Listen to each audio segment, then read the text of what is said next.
प्रिय बंधुओं, सज्जनों, माताओं, बहनों, आप सभी को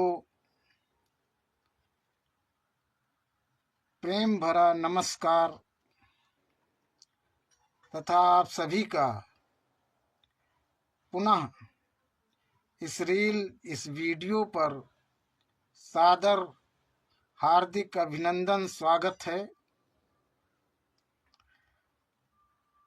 आप सभी को पुनः आज एक वीडियो आपके सामने लेकर आए हैं। सज्जनों, आज हम आपके सामने एक नया तथ्य लेकर आए हैं। एक रामचरितमानस का दोहा लेकर के आए हैं।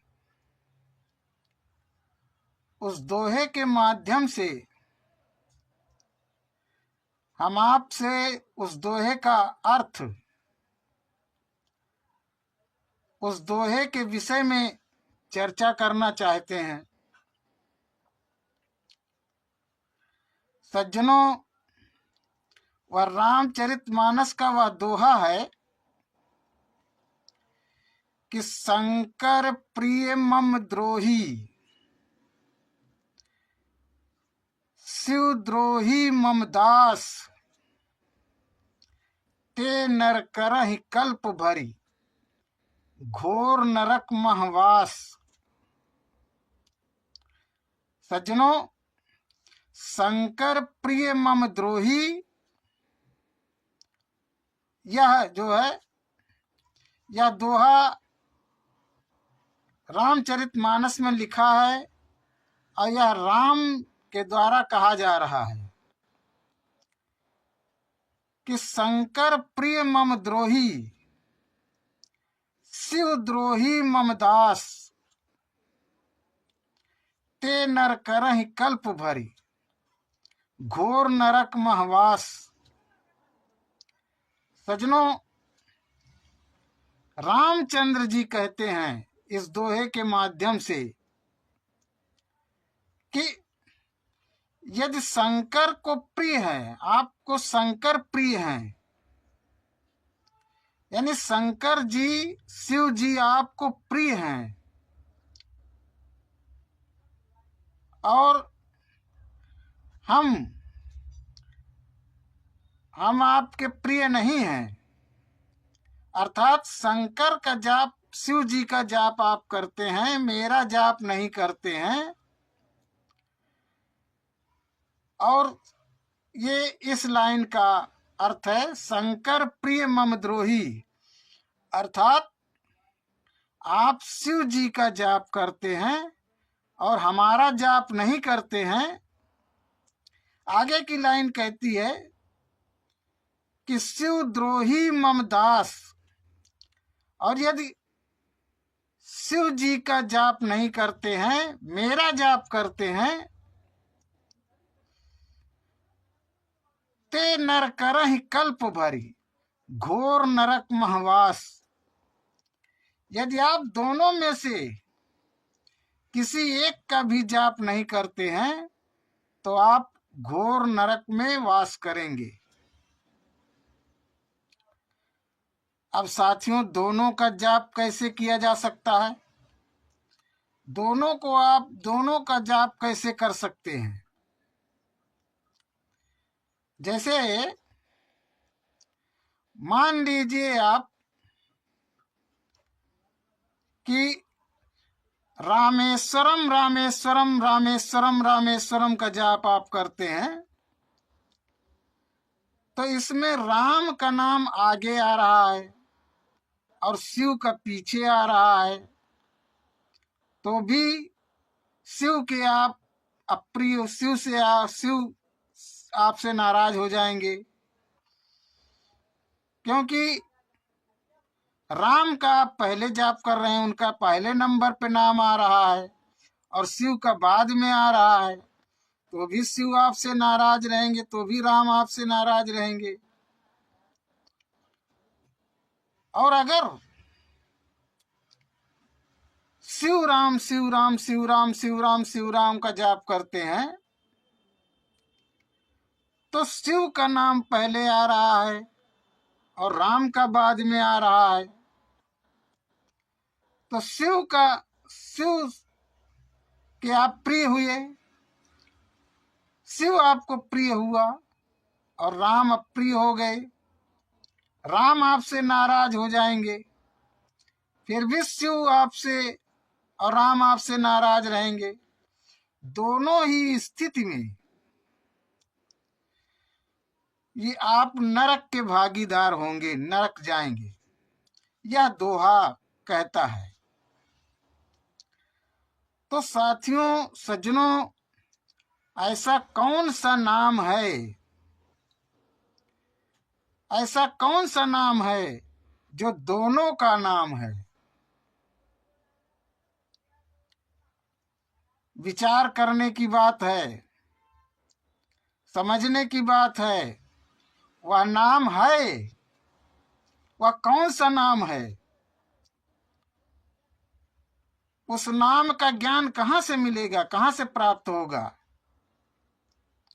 वह नाम जब कोई सच्चा संत मिलता है, तत्वदर्शी संत मिलता है, तत्व को जानने वाला संत मिलता है, जो तत्व को जानता है, जब सद्गुरु मिलता है तब उस नाम का ज्ञान होता है। उस नाम का ज्ञान वो सद्गुरु, वो सच्चा जो संत होता है, वो जो सच्चा सद्गुरु होता है वो कराता है। वह नाम है, उस नाम में दोनों नामों का ही नहीं, केवल शिव का नाम, राम का नाम ही नहीं, उस वह नाम सभी का नाम है। जितने भी देवी देवता हैं, राम, शिव,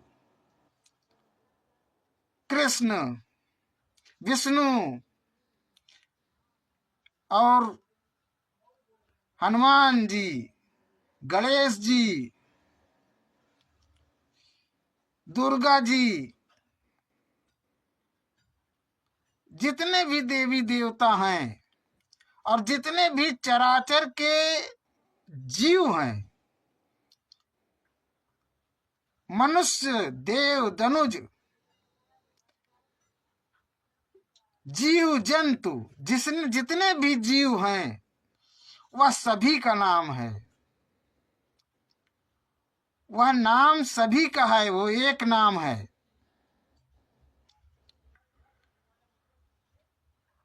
वह एक नाम जो है वो सभी का नाम है। वह सद्गुरु से प्राप्त होता है, सच्चे गुरु, सच्चे संत से प्राप्त होता है। वो सैकड़ों नामों के बराबर एक नाम है, हजारों नामों के बराबर वह एक नाम है। सज्जनों, उसको जानना हो तो सच्चे संत की, तत्वदर्शी संत की खोज कीजिए। वैसे तो इस जो दोहा है, इस दोहे का मतलब दूसरा है, इस दोहे का अर्थ दूसरा है। इस दोहा जो लिखा गया है शिव और राम को मिला करके, पूरी रामायण में, पूरी रामचरितमानस में राम और शिव को एक दूसरे का इष्ट बता दिया गया है। दोनों एक दूसरे के इष्ट हैं। राम शिव को गुरु मानते हैं और शिव राम को गुरु मानते हैं।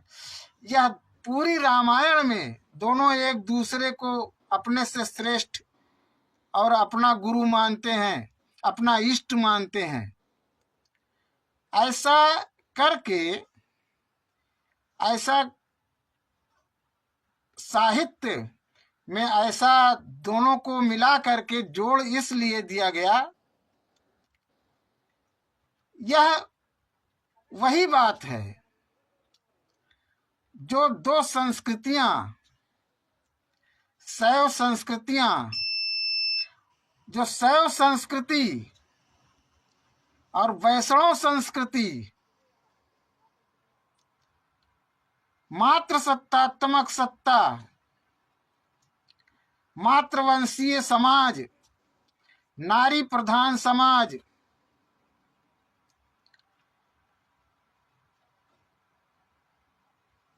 कृष्णवंशीय समाज, श्री कृष्णवंशीय समाज, मात्र सत्तात्मक सत्ता थी, जो मातृवंशीय समाज था, जो नारी प्रधान समाज था, और पितृसत्तात्मक सत्ता, पित्रात्मक समाज, वैष्णव संस्कृति, ब्राह्मणी संस्कृति, ये जो दोनों संस्कृतियां आपस में संघर्ष करती रही हैं, आपस में जो लड़ती रही हैं, इनमें जो लड़ाई चलती चली आ रही थी, इनको साहित्य के माध्यम से, रामायण रामचरितमानस के माध्यम से एक कर दिया गया।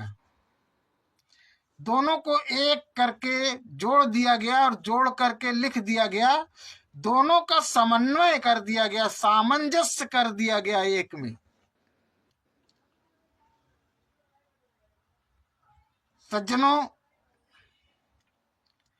ये सामंजस्य साहित्य के माध्यम से, रामायण और रामचरितमानस के माध्यम से दोनों का सामंजस्य, दोनों का समन्वय कर दिया गया, दोनों संस्कृति का, कि जिससे कि दोनों आपस में लड़े ना, दोनों आपस में संघर्ष न करते रहें।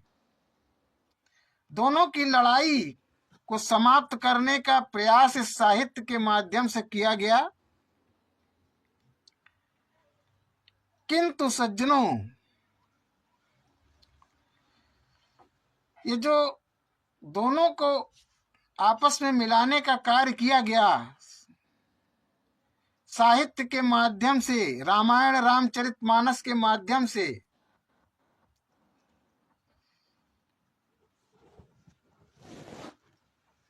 किंतु ये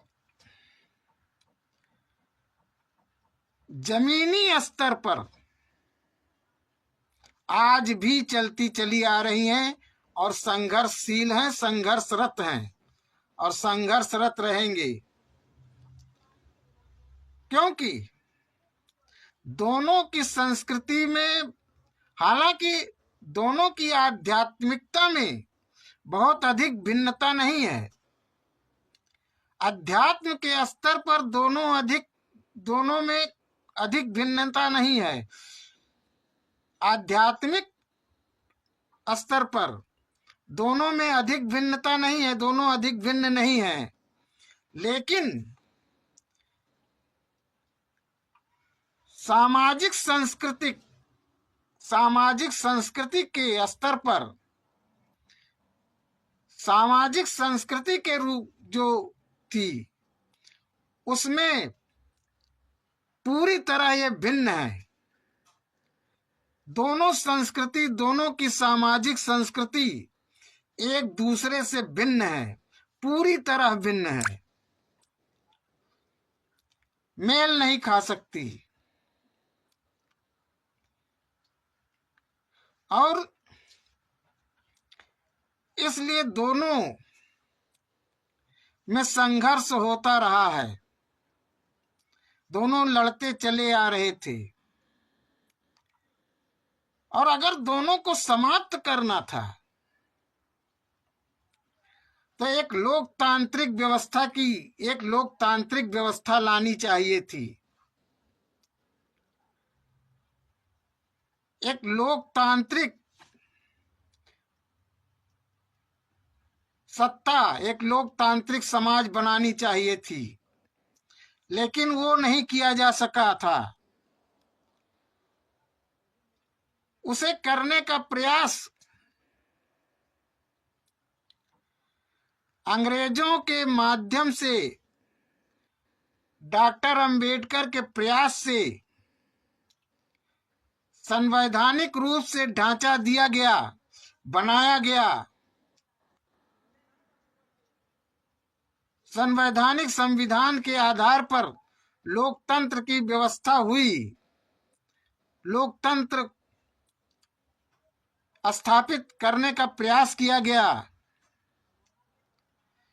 किंतु आज भी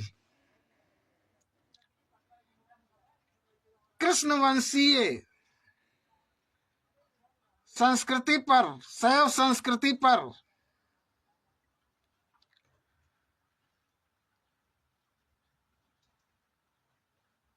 वैष्णव संस्कृति, जो राम की संस्कृति है, वह शैव संस्कृति, कृष्ण संस्कृति पर हावी है। आज भी शैव संस्कृति पर श्री कृष्ण की जो संस्कृति थी, उस पर वैष्णव संस्कृति, राम वाली संस्कृति हावी है। पिछले वीडियोज आप देखेंगे हमारा, तो पिछले वीडियोज में हमने बताया है कि किस तरीके से कौन कौन सी संस्कृतियां, दोनों संस्कृति किस तरीके से संघर्षशील रही और होती चली आई हैं, और किस तरीके से संस्कृतियां थी, वो समाज क्या था। ये सब पीछे के वीडियो में, पिछले वीडियोज में आप देख सकते हैं।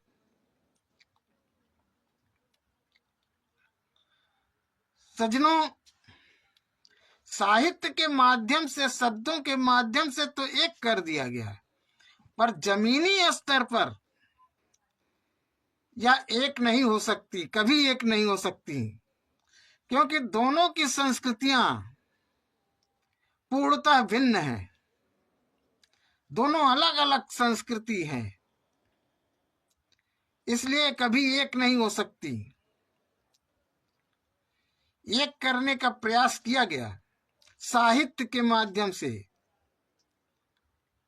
किंतु जब तक मजबूत लोकतंत्र नहीं होगा, समता मूलक लोकतंत्र नहीं होगा, तब तक दोनों का ठीक से सामंजस्य, दोनों का ठीक से समन्वय नहीं हो सकता। दोनों अपने को स्वतंत्र महसूस नहीं कर सकती। जब तक स्वतंत्रता, मूल स्वतंत्रता यही है, जब तक प्राणी, मनुष्य, नागरिक को स्वतंत्र अधिकार नहीं प्राप्त होगा, वह अपने आप में स्वतंत्र नहीं होगा। जो उसकी वास्तविक स्वतंत्रता है, तब तक लोकतंत्र का सपना अधूरा है। लोकतंत्र पूर्ण लोकतंत्र नहीं है। जब पूर्ण लोकतंत्र होगा, तभी ये, जब पूर्ण मनुष्य अपने आप को, नागरिक अपने आप को स्वतंत्र महसूस करेगा, तभी वो, जब समता मूलक समाज समझिए होगा, तब इसकी सार्थकता होगी।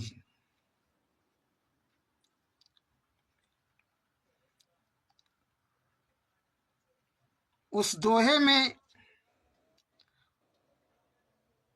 इसी चीज को रखा गया है कि राम और शिव को एक बता दिया गया, दोनों एक ही हैं, दोनों का सिद्धांत एक ही है, दोनों की संस्कृति एक ही है, लेकिन ऐसा है नहीं, दोनों की संस्कृति एक नहीं है,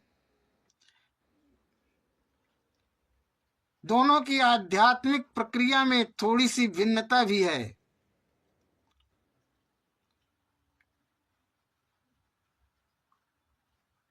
इसलिए दोनों को एक उस जोड़ करके कि दोनों एक हैं, राम हो चाहे शिव हो, दोनों एक हैं, ऐसा नहीं है।